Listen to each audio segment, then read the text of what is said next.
the moment he picked up my own television remote, pointed it at me, and said, "Go sit in your room. This is my space now." I knew something inside me had broken. Not my heart, my patience. The click of that button echoed in a way that had nothing to do with sound.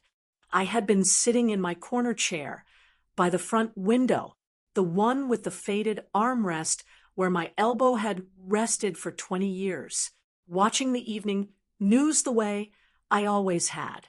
Not because the world's problems were mine to solve, but because that 30 minutes belonged to me. It was the one part of the day when the ache in my hips faded and my thoughts went quiet. Then Victor walked in front of the screen, the way a storm front moves. Slow and certain. He didn't look at me. He just lifted the remote, pressed the power button, and stood there in the silence he had made. Then he turned. "Go to your room, Dorothy. I live here too. This sofa is mine." I was 71 years old. I had buried a husband. I had raised a daughter alone for 6 years on a government salary. And this man who had never once paid a bill in my house, was pointing toward the hallway like I was a dog that had wandered into the wrong room. I looked past him toward the kitchen door. My daughter Claire stood there with 2 grocery bags hanging from her hands, the plastic handles cutting into her fingers. Our eyes found each other, and I waited. One sentence was all I needed from her. Just one. "Mom, stop it. Don't talk to her that way. Anything." Claire looked down at the floor tiles. That was the moment something in me went completely still. Not sad, not afraid, clear. Victor dropped onto the couch I had bought with my retirement savings and turned up something loud on his phone as if I had already left the room. In his mind, I was part of the furniture, something outdated that had come with the house. I stood slowly. My knees protested the way they always did. I ignored them. I walked down the hallway, reached into the ceramic dish by the front door, and closed my hand around my keys. The metal was cold, solid, real. Victor said, "Something behind me. Don't forget your reading glasses, old woman." Claire did not move. At the door, I stopped for just a moment. The portrait of the Texas hill country hung slightly tilted on the wall. The doormat I washed every other week was compressed flat where Victor's boots always landed. I understood in that pause that I had been folding myself smaller for 3 years, making room for a man who had never once asked for it, only taken it. I stepped outside. I closed the door gently, not with anger, not with a slam. The way you set down a delicate thing you have decided to put away forever. The evening air was warm and thick with jasmine from the neighbor's fence. I locked the gate behind me and walked until I found a car for hire. The driver asked where I was going. I gave him the name of a hotel near the river. When I settled into the back seat, my hands were shaking, not from fear, from thinking, because my mind for the first time in 3 years had room to move again. That night, alone in a quiet room, with clean white sheets and no one to tiptoe around, I opened the old leather portfolio I had not touched since retiring. Inside were documents I had handled nearly every day for 30 years at the city property registry office. Deeds, title records, ownership chains that didn't bend or forget or look the other way. At the top of the first page was my name, Dorothy and Marsh, sole owner, recorded and uncontested. I smiled, slowly, for the first time that entire evening. Victor had taken the remote, but he had never owned a single square foot of that house. And tomorrow, he was going to understand the difference. I did not sleep much, but it was not the bad kind of sleeplessness. It was the focus kind, the kind that used to visit me the night before an important filing. The hotel room was quiet in a way my house hadn't been in years. No cupboard doors banging, no bass thumping through the walls from whatever Victor watched at midnight. No one pacing the kitchen floor at 2 in the morning, because life wasn't going as planned. Just the low hum of the air conditioning and the distant sound of the city below. I sat at the small desk and spread the portfolio open the way I used to spread case files at work. 3 decades in property records leaves marks on you. You stop trusting memory and start trusting paper. You watch families break apart over boundary lines and inheritance disputes, and you learn one thing that never fails. Feelings are temporary. Documents are not. The deed was exactly as I remembered it. Clean. No liens. No transfers. No co-ownership added during the years my husband was alive or the years after he passed.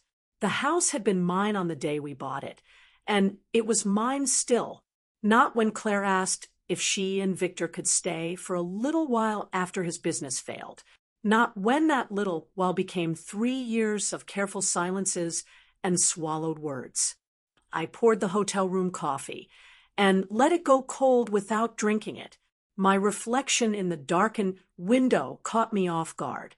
Same silver hair, same creased face, but something in my eyes looked different, steadier, like the woman I used to be behind the records counter, the one people underestimated until they realized she knew exactly which drawer held the document that settled everything. I picked up my phone and scrolled to a name I hadn't called in 4 years. Thomas Webb. We had worked across the street from each other for most of my career. I filed the records. He argued the cases. We crossed paths often, always professionally, rarely with more than a nod.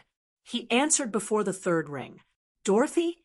There was surprise in his voice, then concern. It is past 10. Is everything all right?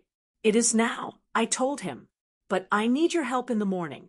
A pause. Thomas had never been one for theater. What happened? I kept it simple. My son-in-law told me to leave my own living room. My daughter said nothing. I left. They have lived in my house for 3 years without a lease, without rent, without a single utility in their name. I want them removed legally. The silence that followed was longer. Then, the property is still in your name? Sole owner, I said. Then you already know what this is, he said. You are not asking for my opinion. You are asking for procedure. Exactly. He exhaled once, slow and deliberate. They are not tenants, he said. They are permissive occupants. The permission is yours to withdraw. We prepare a formal notice. Delivery must be documented. No confrontation, no raised voices. Just paper. I felt something in my chest loosen, like a knot finally released. Tomorrow, I said. Tomorrow, he confirmed. I will send my associate. You do not have to be there. Good. Before he ended the call, he said quietly, You know this changes things with Claire. I know, I said, but things have already changed. I just stopped acting like they hadn't. When the call ended, I finally drank the coffee. Cold and bitter and grounding. I lay down on top of the covers without undressing and slept deeply, like someone who had carried something heavy for a very long time and had finally set it on the ground. Outside, Austin kept moving without me.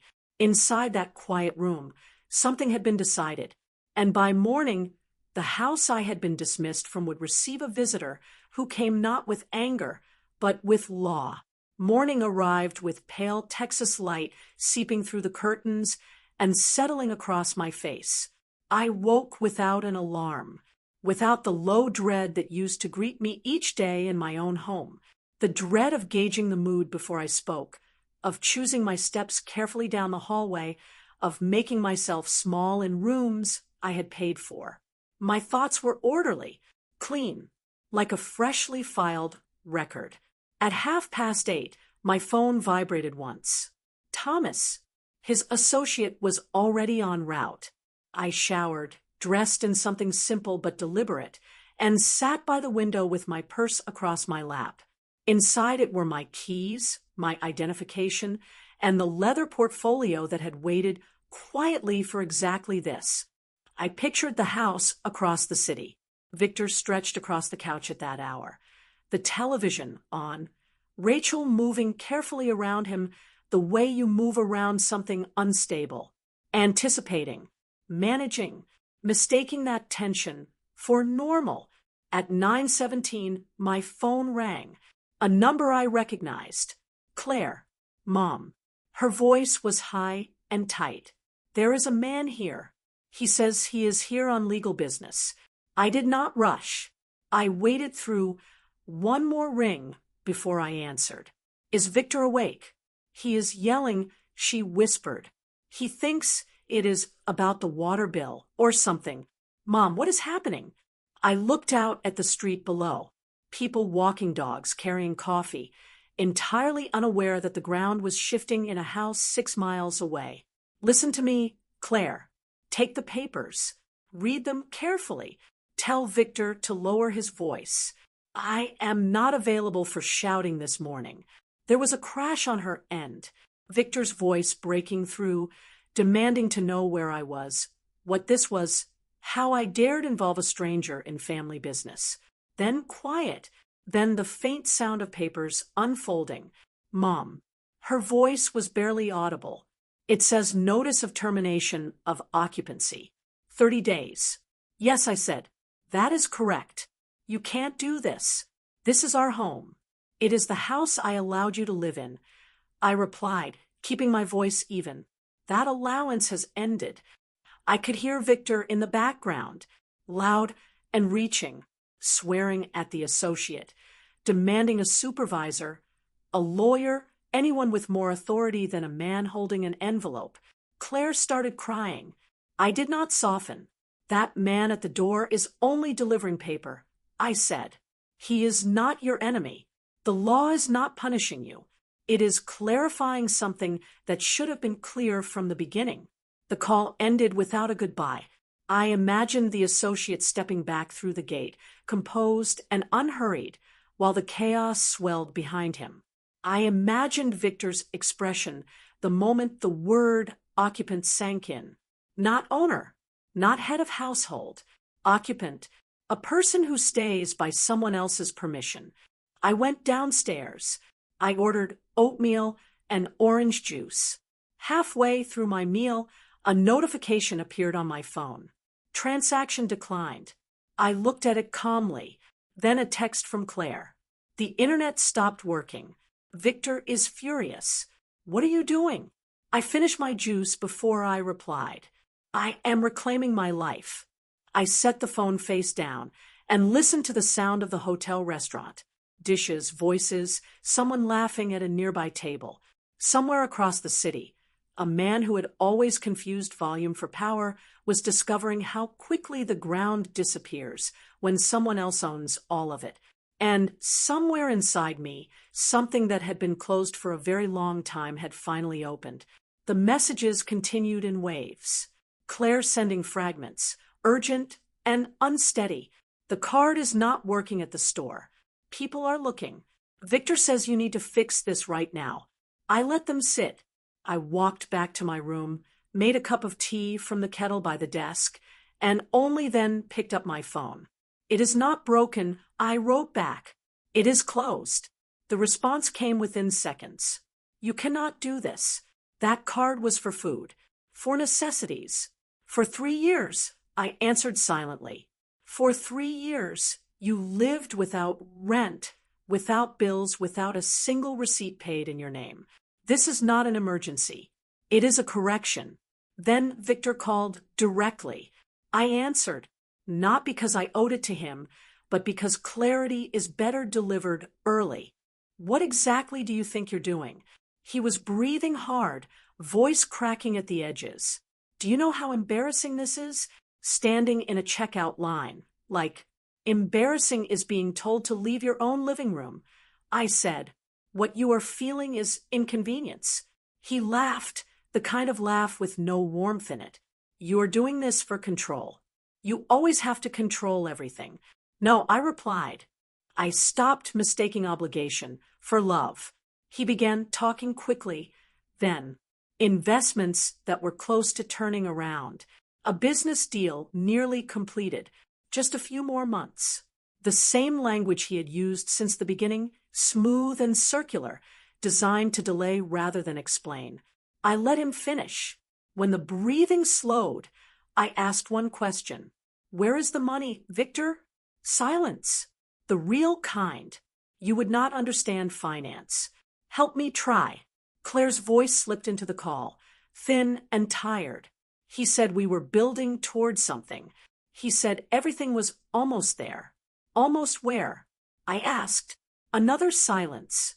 Then Victor came back, louder now, anger covering what was underneath. Fear. You are pulling the ground out from under us. After everything I have done for this family. I looked at the notification, still glowing on my screen.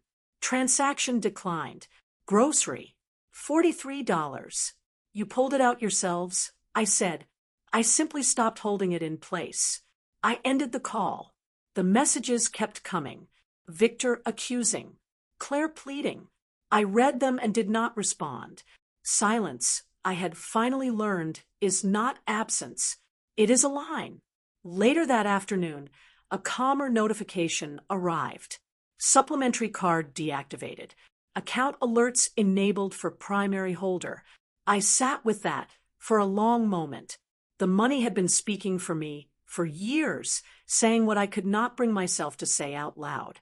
Now it had gone quiet, and what was left was the truth. Across the city, Victor was facing arithmetic for the first time. When the promises are asked to show their math. When the noise stops and the numbers speak. I did not feel triumphant. I felt steady. That evening, Thomas sent a short message. Expect escalation by tomorrow. When the financial support ends, the mask comes off. Prepare accordingly. I typed back one word. Ready. As the sun dropped below the downtown skyline, I realized something else had stopped along with the credit card. The fear. The low-level, ever-present fear of what mood I would walk into, of what peace I would have to purchase with silence. It had no home anymore, and without it, everything Victor had built his authority on was beginning to collapse. Quietly, completely, all at once. The conference room was smaller than I expected and colder than the morning outside. I arrived 8 minutes early and chose the seat at the far end of the table not for strategy, but from habit. From there, I could see the door and the window and the faces of people as they entered. Thomas sat to my left, his folder closed, pen resting parallel to the edge of the table. He nodded once when I sat, a small, quiet acknowledgement that things were in order. In front of me, I had placed only 3 things. My identification, the deed, the notice. At exactly 10 o'clock, the door opened. Victor entered first, moving the way he always moved when he felt cornered, fast and rigid. Like a person walking into a fight, they have already decided they will win by sheer volume. His shirt was creased, his jacket uneven, his eyes ringed with a night that had not gone his way. Rachel came in a step behind him, holding her purse against her chest with both hands, as if it were the only solid thing remaining in her world. She did not look at me. Please sit down, Thomas said. We are not here for formalities, Victor snapped, pulling out a chair but remaining standing. We have lived in that house for 3 years. You don't just remove people like furniture. I said nothing. I let him speak. People reveal everything if you give them enough room to fill. There are legal protections, Victor continued, his voice climbing. Adverse possession is a real thing. We have lived there openly. We improve the property. Everyone in that neighborhood knows it is our home. I looked at him over the top of my glasses. Adverse possession requires an absent owner. I said, an unaware owner. One who has not been present or paying attention. I lived in that house. I paid every bill. I have been very present and very aware. He glanced at Thomas, then back to me. recalibrating. Thomas slid the deed forward. Calmly. Not as a weapon, just as a fact. Ownership is clear and uncontested. There is no lease. Consent to occupy has been formally withdrawn. The notice is valid and properly served. Victor turned to Claire then, fast and desperate. Tell them. Tell them how long we've been there. Tell them what we built. Claire looked up at me for the first time since she walked in. Her eyes were searching my face for the mother she remembered, the one who had smoothed things over, covered the gaps, absorbed the cost to keep the peace. She did not find her. Mom, she said quietly. He told me we were saving. He said we had a plan. He said everything was on track. That was my opening. Saving leaves a record, I said. I reached into the portfolio and placed documents on the table. Bank statements printed in clean columns, a brokerage account summary, a line of credit statements going back 18 months. What is that? Victor reached forward. Thomas's hand stopped his. Let her read it. Claire picked up the pages. Her eyes moved quickly at first, scanning the way you scan when you expect to find something reassuring. Then slower. Then they stopped. Her breath caught somewhere between her throat and the room. There is nothing here, she whispered.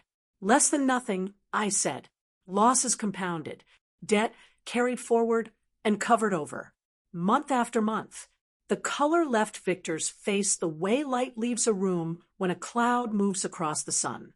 It was about to turn around, he said. His voice had lost its shape. The market was moving. I just needed more time. You needed my house to buy that time, I said, and my silence to keep the story from unraveling. He hit the table with the flat of his hand. I am your son-in-law. Family looks after family. Family does not silence its elders. I replied. Family does not borrow dignity without asking. I stood then, slowly and completely. The room went still around me. Here are the terms. 30 days.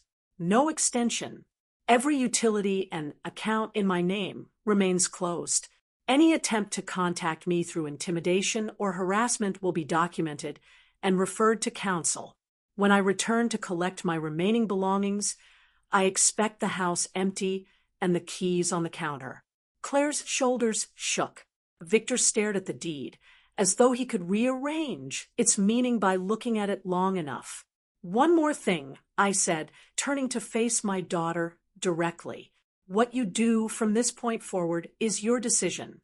You can stay close to a man who spent 3 years spending your future, or you can step away from it and learn what you are capable of when no one is rescuing you. I will not pay for either path. Thomas closed his folder. This meeting is concluded. I paused briefly beside Victor as I passed. You mistook my patience for surrender, I said quietly. That misunderstanding is going to cost you a great deal. The door closed behind me with a sound that asked for nothing. By the time I reached the hotel, the phone had already begun its work. Not rage this time. Something smaller and more desperate underneath the rage. Fear. Thomas called first, measured and precise. Victor made calls after the meeting to his former employer. Emotional, accusatory. He copied people he had no standing to contact. There will be professional consequences he was not anticipating. I closed my eyes briefly. Victor had always believed that making enough noise created enough gravity. In certain rooms, that had worked for him. In this one, it had cost him the last ground he had. That evening, as the Texas sky moved from orange to dark blue, my phone rang with Claire's name on the screen. I answered. I did not get in his car. She said immediately. Her voice was flat and hollowed out. In the parking garage, he was shouting, telling me I owed him my loyalty, that I was choosing you over him. I just walked away. Good, I said softly. Where are you? Sitting on a bench outside. I don't know where to go. You know how to work? I said. You know how to breathe. Start with those two things." She was quiet for a moment. Then she asked the question I had been waiting for since the beginning of all this. "If I leave him, are you still my mother?" I felt the weight of that land squarely in my chest. "I will always be your mother," I said, "but I will never again be the cushion between you and the truth." She exhaled, a long, shaking breath. "He says you destroyed our family." "No, Claire. I stopped financing the lie. Those are very different things." That night, she slept on a colleague's sofa. By the next morning, she had signed a short-term lease on a studio apartment near downtown. Small rooms, a window that looked out at a parking structure, thin walls. Hers. She opened her own bank account. She canceled the joint credit line she had shared with Victor. She did not give him the address. 8 days later, she called me again. Her voice had changed in a way that is hard to describe, steadier at the edges, less afraid of itself. "I met with a lawyer," she said. "I am starting divorce proceedings." I let the silence hold those words for a moment. "I am proud of you," I said. She laughed, just slightly, the kind of laugh with surprise in it. I keep thinking if the card had worked that day in the store, if the internet had come back on, I would have gone home. I would have apologized. I would still be there. "I know," I said. "That is why I didn't." We talked for a long time that night. Not about Victor, about her job, her fears, the quiet, strange satisfaction of buying her own groceries without asking anyone, about what it felt like to pay rent with money she had earned herself and call that apartment hers even if it was small. When we finally said goodnight, I sat on the edge of the bed and understood something with absolute certainty. My daughter had not needed rescuing. She had needed a door that closed. And when I closed mine, she finally found the courage to open her own. Outside, the city went on glowing. Somewhere across it, Victor was still talking into empty rooms. Somewhere else, Claire was learning how quiet it is when no one is yelling. And for the first time since the night he pointed at me with my own remote, the house had stopped being the center of the story. The people had become it. Day 30 arrived the way the best days sometimes do, without announcement. I woke the way I used to wake before any of this, without bracing for what I might find, without rehearsing my first steps down the hall. I made coffee in the hotel room, stood at the window, and watched Austin come alive below me. Delivery trucks, early joggers, a woman walking a large, slow dog with great dignity. Today was not about winning. It was about finishing. Thomas had been clear. "Don't be there," he said. "Let the paper do its work. Let the house settle before you go back in." So I drove west that morning, out past where the buildings thin and the road opens up into pale sky and cedar scrub. I found a small roadside cafe, ordered eggs and toast, and read 3 chapters of a book without once checking the time. The updates came in quietly without drama. 9:52, they are loading the truck. 10:15, keys to be handed over within the hour. 11:02, walkthrough complete. Minor scuff marks noted. Locks unchanged. 11:41, they are gone. That was all. No final speech. No confrontation. No doors left open for reconsideration. Just a truck moving down a residential street on an ordinary Tuesday morning, carrying away 3 years of borrowed time. I returned in the early afternoon. The gate opened the way it always had. The key turned without resistance, the way it does when something recognizes you as belonging. Inside, the air was heavy and stale, the accumulated weight of voices that had filled every room too loudly for too long. The living room looked larger without Victor's presence claiming the center of it. Pale outlines on the wall marked where pictures had been. Small holes in the plaster where he had mounted things without asking. I opened every window in the house. The breeze moved through from room to room, lifting the curtains, reaching into corners, carrying out what no longer belonged. I rolled up my sleeves. I filled a bucket with hot water and cleaner, and I began. There is something honest and necessary about cleaning a space back to yourself. No audience, no applause, just the work. I scrubbed the baseboards. I wiped the shelves.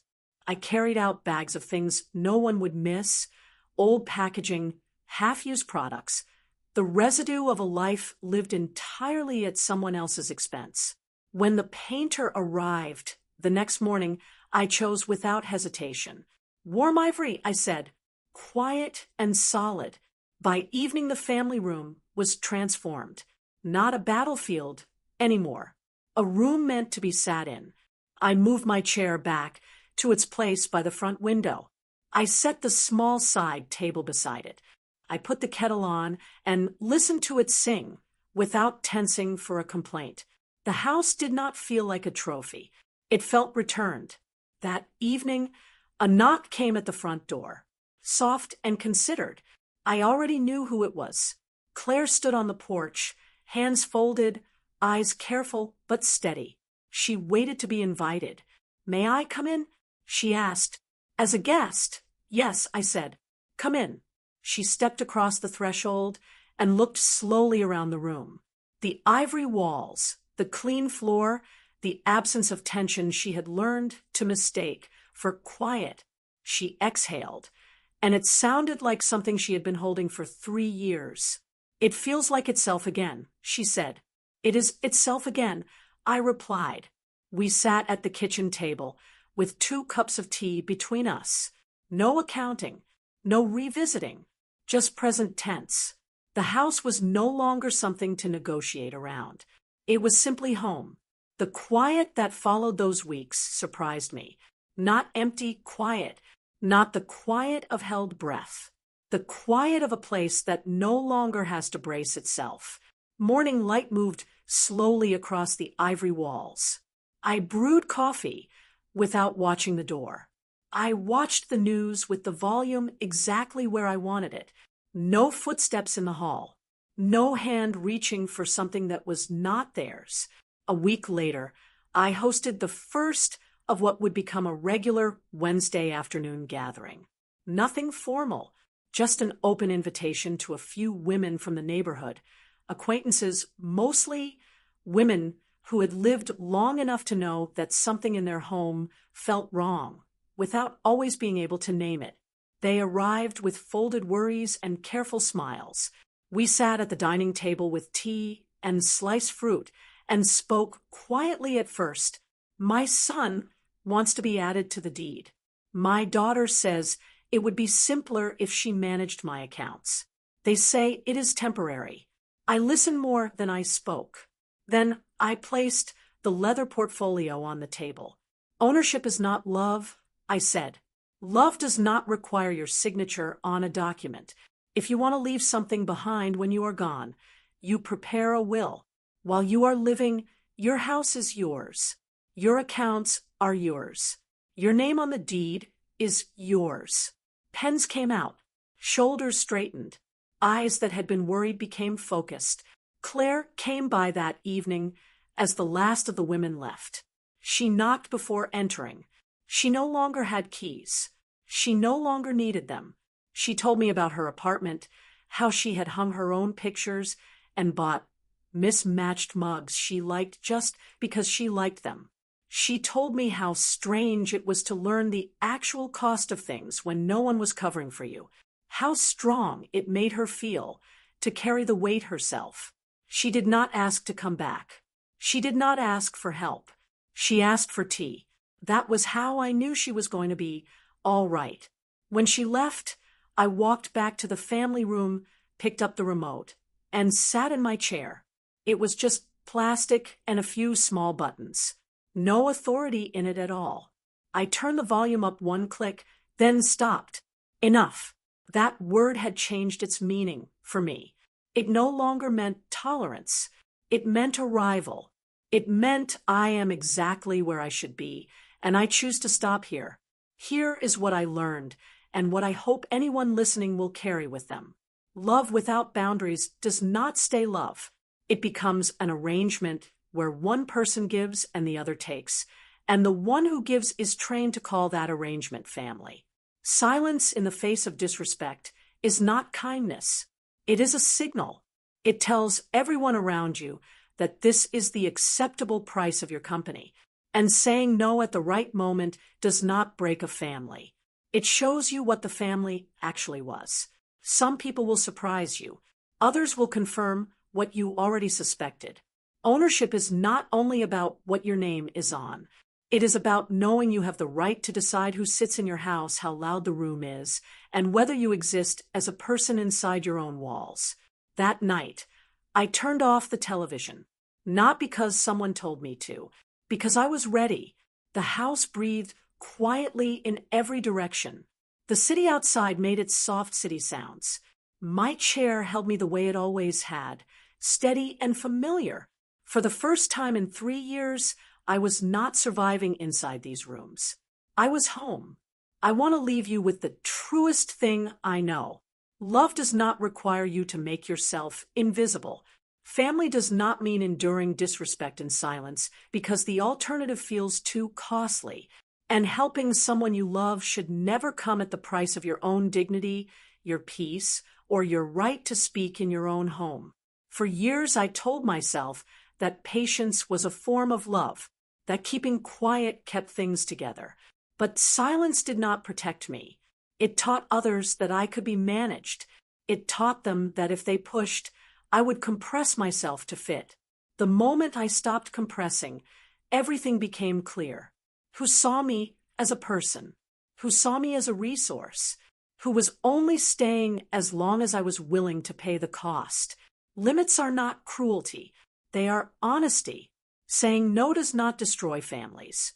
It shows them what they were made of and gives everyone the chance to choose something better. If you are listening to this and you feel yourself shrinking in spaces that belong to you, hear this. You are allowed to take your place back. You are allowed to choose peace over appeasement. You are allowed to say, "This is enough," and mean it in the best possible way. Now, I want to hear from you. What part of this story stayed with you? And wherever you are watching from tonight, I hope you feel a little less alone in whatever you are carrying.